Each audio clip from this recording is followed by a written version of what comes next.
This is The Wealth Puzzle with Michael Mansfield from the Lynn Group. When a part of your financial strategy is out of tune, your long-term goals, your retirement savings, and your legacy can all suffer.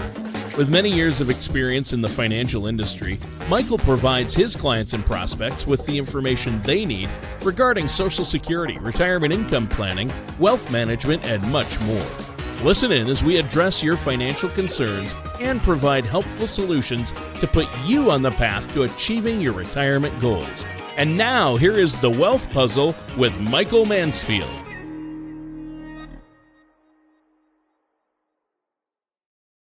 Hey everybody, thanks for tuning in. It's me, Mike. Happy summer if you have kids or grandkids. Summer started a few days ago, so we're excited about that. It looks dark in this recording. That's because this is the wee hours of Monday morning. What is today? June 9th. So it's a little dark outside, reflected in my office. But I was going to make a video last week. I kept holding out. We've been watching the big beautiful bill, waiting to see how this tax bill was going to progress through Senate. And unfortunately, it's just not moving fast enough. So I got bored of waiting, and there's been so much other economic data, informational data stuff coming out that I wanted to go ahead and push out another video. So in any case, first and foremost, why don't we jump onto the old stock market thingy? It's amazing. Just a couple months ago, right? What happens in April? We have this large decline in the stock market, peak to trough. The market goes down 20%. It's all chaos. It's all doom and gloom. All of the headlines are recessions, bad, trade wars, bad, drama.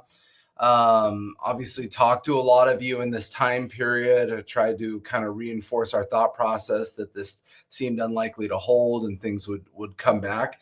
And to be fair, they came back, and they came back quicker than expected. In fact, at the moment, we have what's called a V-shaped recovery. The market's basically back to 6,000. You look at that. Let's find the little line from kind of year to date. I mean, that might be a little high.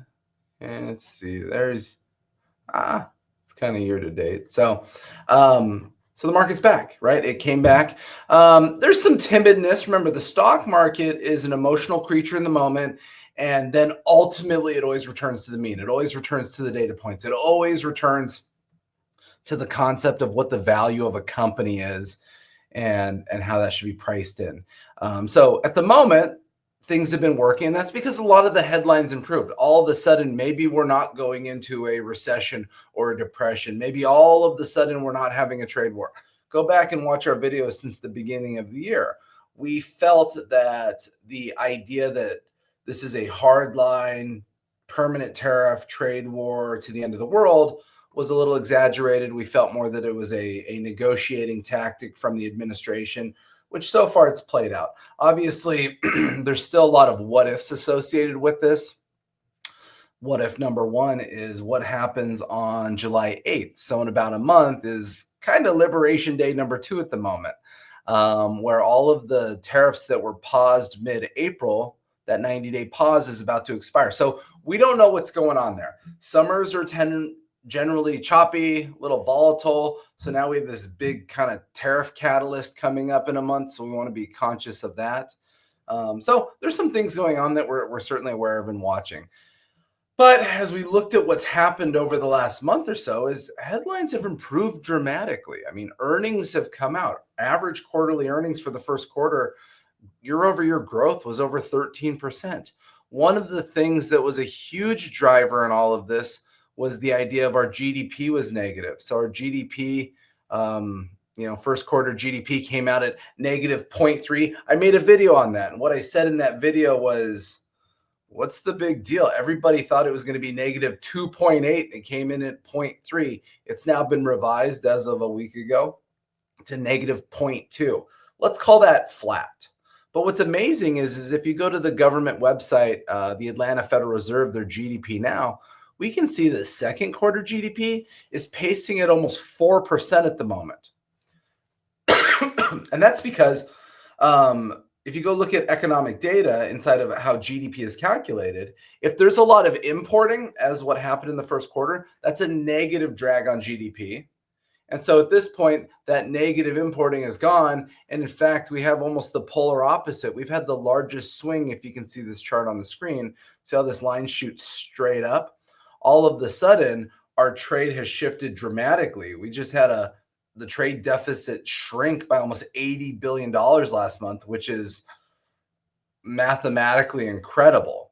So all of the sudden, our GDP is positive. Now, remember, what's the problem with this information is when everybody's screaming, we're going into a recession, it's all over, the way that the government, the Bureau of Economic, whatever that monitors those, the way that they look at it is you look for 2 consecutive quarters of negative GDP. So first quarter GDP comes in and it's barely negative. I mean, this is so barely negative that if the next reversion next month comes out, I wouldn't be shocked if it wasn't positive.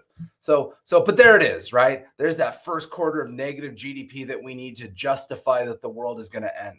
And now we need the second quarter back to back, those 2 consecutive quarters being negative. Boom, there's our textbook definition of a recession. We win, there's a recession. We don't win, but obviously headline media that likes to talk about this stuff does, because then they were right. The problem now that we have is, second quarter GDP is like massive at the moment. And it's all just because of the manipulation of trade policies, imports, exports. This has no great perspective on what drives the majority of the US economy, and that is you and me, the consumer, spending money. So very interesting, but something that we're certainly watching. Now, I've talked multiple times this year, if you like to watch the old videos, about what is the goal? What is happening? Obviously, the shallow sense is we all want to understand what drives the stock market. But the bigger theme is like, what is the country trying to do? We have this massive debt issue, this fiscal crisis sitting in front of us. I went through Ray Dalio, the world's largest hedge fund guy, a month or two ago. I went through his opinions of the fiscal death spiral that the country's in and how much we need to cut our spending and all that fun stuff. So in order to do that, there's a couple ways for the country to fix itself. Thing one is we say, hey, if we got a $40 trillion debt, hey, let's just inflate all of our currency. Hot dog. If we can inflate our currency, so instead of bringing in $5 trillion, now we're bringing in $50 trillion of tax revenue a year through inflation. Dude, that $40 trillion of credit card bills this country has is no big deal. The problem is if you own stocks and you own real estate, you might win in that game because those things will inflate also, giving you that risk offset. But if you don't own stocks and you don't own real estate, you really get destroyed. And that's a really tough economic theory. The way that the administration is trying to approach it is they're saying, hey, how can we grow the GDP, the gross domestic product? If we can grow that, by default, that then also increases tax revenue. If we increase our tax revenue while controlling our spending, maybe we could attempt to get this under control in time. And so the strategy is, what is it to grow GDP? Deregulate, cut spending, control tax liability. They're calling them tax cuts, but the reality is all we're trying to do at the moment is keep the current tax cuts in place for most people, right? And then renegotiate trade policy. So like if I had to make that stool, I'd really focus on deregulation, tax policy, trade negotiations. And so even though we all might not love the way that it's been rolled out over the last number of months and the workflow and the process, that should at least give you just the smallest insight into what the attempt of the administration is with trying to get our fiscal stuff under control. Whether you agree with it or not, that's just kind of the plan of attack. So one of the things, now let's go back to the stock market, right? Deregulation helps the stock market. It's not helping this quarter. We're going to start to see the benefits of deregulation in the third quarter. We're going to see a little more of it in the fourth quarter, and we're probably going to see it in full swing in 2026. So that is coming as a really good tailwind for the stock market and for equities. The tax thing at this point, gosh, the jury's out. I really thought they'd have this figured out by now, but it's not going as smooth as maybe all of us would have hoped. But let's hope the tax policy gets passed. If it doesn't get passed, that'll probably be a very negative catalyst in the stock market, as I think most of the tax policy is getting baked in at the moment. And that's probably a component of why the stock market has come up in the last month and a half. The final one is that Federal Reserve. The Federal Reserve, the theory is they're going to start cutting interest rates. And the Federal Reserve has been sitting on the sidelines. They've been concerned about economic data. They've been concerned about inflation. They've been concerned about a number of different things. And so here I have on the screen the CME Fed Watch tool. And, I have to admit, the rate cuts are certainly, we'll say, as a probability softening. So there's a massive probability here. I went to the October. Let me go to the September meeting. So in the September meeting, there's, what are we looking at? A 60% chance basically that a rate cut had happened by September, but there's still a 40% chance all of a sudden that there's not by September. You're like, yikes. Remember, rate cuts are stimulus for the stock market, for the economy. That's not really why we should care about rate cuts at the moment. The reason we care about rate cuts is because the US government has to refinance over $9 trillion of its existing debt. And on top of it, throw another $2 trillion of excess spending on top. So $11 trillion is being dealt with where rates are. And the majority of the interest rate on our current debt is well below where the current rates are. And so by lowering interest rates, it helps our national refinance costs, which is extremely important for our future. But like even here, the idea of me looking at, so it's hard to see on the screen here, but this bottom one where it says current, the Fed funds rate sitting at 4.25%. So there's a 37% chance that it's sitting there in September. But 1 month ago, there was only 11% chance. So that means the probability has shifted back that the Fed's not doing much rate cutting. So this is a little bit of a headwind at the moment. And so we're going to have to watch that. But it's all based on economic data. And we're kind of frustrated because the economic data that's rolling out certainly starts to make the case really quickly, even if you do, in fact, focus on, the national debt concerns. I think that short-term inflation versus long-term locking in debt rates are two very different things, and I'm more partial to dealing with the second. Here's the personal consumption deflator. This is one of the core things that the Federal Reserve does look at. And so what you can kind of see here is if you look at the far right of the screen, you see the red and the blue line are basically sitting right on top of the dotted line. Well, do you see what the green thing? You see what the green thing says? That's the Fed's target rate. So that's between 1% and 2%. We're just sitting right there on top of it. We're just hanging out. So the Fed really saying, we're not going to think about rate cuts. It's hard to swallow that pill at the moment when inflation has collapsed dramatically from the things that the Feds look at. Now, what is driving the inflation? So there's two things. A couple of weeks ago, I made a video where I focused in part on the component of how housing is a lagging indicator. But here, when it comes to the PCE deflator, you can kind of see the biggest driver at the top is this red thing that over the last number of years, service inflation is just holding steady, where you see non-durable, durable goods have all flattened out and softened out and aren't being a problem. That's service because there was such an offset through COVID. People are still out using all of the services. So that's what's driving a lot of it. The other thing that's kind of interesting, banks are sitting on boatloads of money, so we're not worried about liquidity concerns. Credit default swap spreads. Now, this doesn't have to mean much of you unless you all went and watched The Big Short, that good old movie about 2008, which is certainly an entertaining story.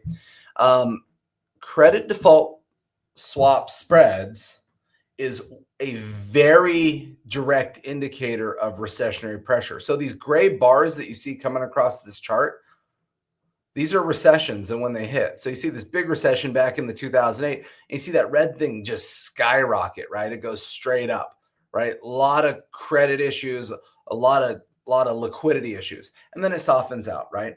And then in 2020, when we had our kind of manufactured recession, you see that the red line spiked again. So even though it's spiked a little bit lately, it's rolling back over if you look at the far right of the screen.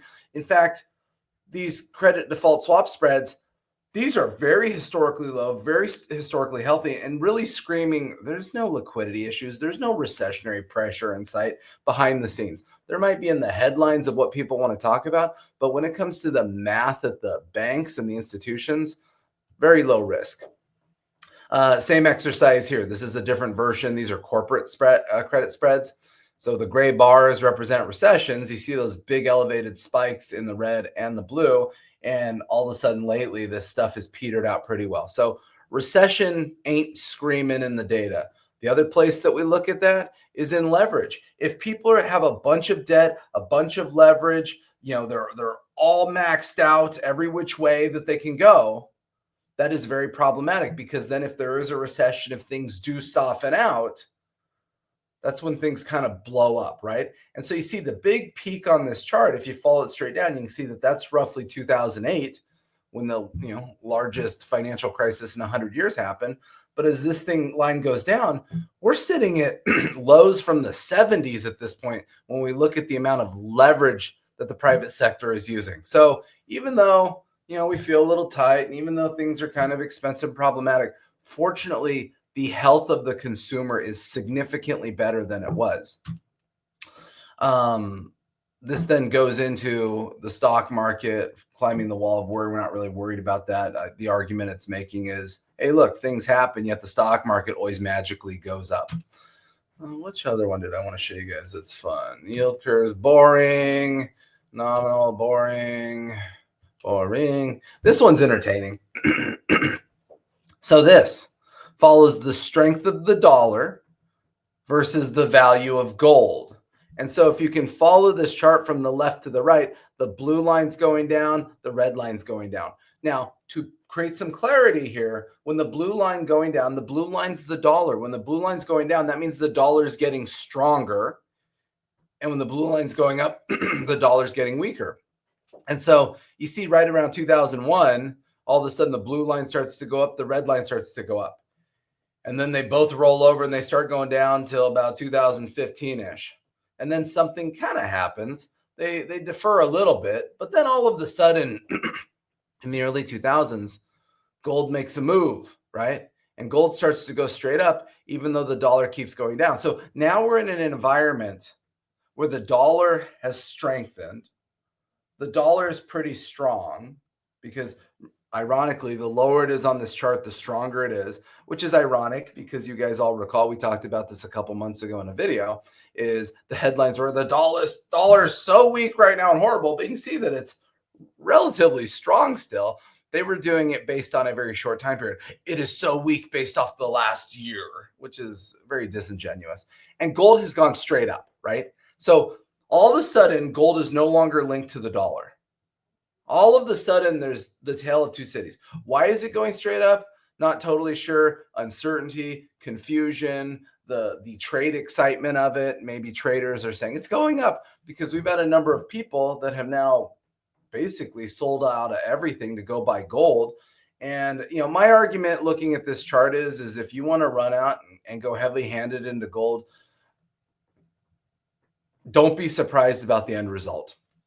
Everything returns to the mean. The other variation on how you look at the value of gold is you look at it as a ratio to silver. See, gold has always traded somewhere between 15 to 40 times more than silver on an average ratio. So if gold's, 1,500 and, silver's $15 or $30, that would be very healthy and normal range. The fact that gold's at almost 3,500 and silver is still $30, it's trading 100 times more than silver right now. The ratio is completely broken. It is completely unhealthy. Buying gold right now is probably a really dangerous gamble, but that's okay. That's just my opinion. You can go buy all the gold you want. I'm not your mom.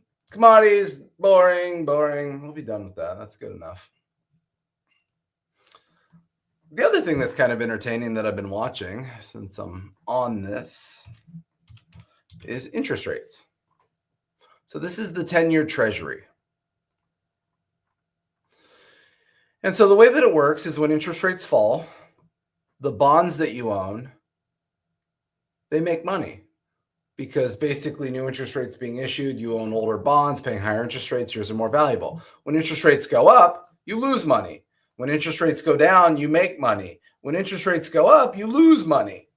And so we just went through this big cycle of the bond trade, And all of a sudden lately, we really have bonds significantly higher than where they were just a couple months ago. Bonds were trading at the 10-year treasury is at 3.8%. Now it's at 4.5%. That's a dramatic increase. And so if anything cycles at all, the Fed start cutting, inflation data stays stable, everything is good, whatever the thing is, if this goes down, then bonds are going to outperform. And so the way that we would perceive this is if you make a bunch of money when bonds go down, that's a great time maybe to hold money market funds at that point where you don't have this fluctuation risk. But if interest rates have just gone up and now bonds are trading at a premium, and since they kind of do this seesaw thing, this is probably a very interesting time if you have cash or money market funds to consider now shifting into some kind of bond exposure. I wouldn't go crazy. I wouldn't go aggressive. I would go, short to moderate term bonds versus long-term bonds, just because we're still playing to what uncertainty exists out there. But that's an interesting thing to consider. Once again, if you have cash or money market funds, this is becoming a more attractive moment to want to shift into bonds. So certainly something to consider. If you guys got any questions, thoughts, concerns, obviously let me know. I'm just kind of ranting today here. Let me see. Let me take this off. But I think the excitement of what I'm looking for is we're very curious for the tax bill to get finished. I'm very curious to be able to put that out to all of you. I will be in Texas next week. I'll be out at our Texas office with Tana and Owen. We're doing some workshops on the 17th and 19th. So if anybody's in the Texas area and wants to come see me, Tana, and Owen live and in person, let me know. And we'll figure out how to line up with you. So anyways, I hope you guys enjoyed the show. I know it's a little long today, but certainly a lot of data to cover. And everyone have a great day.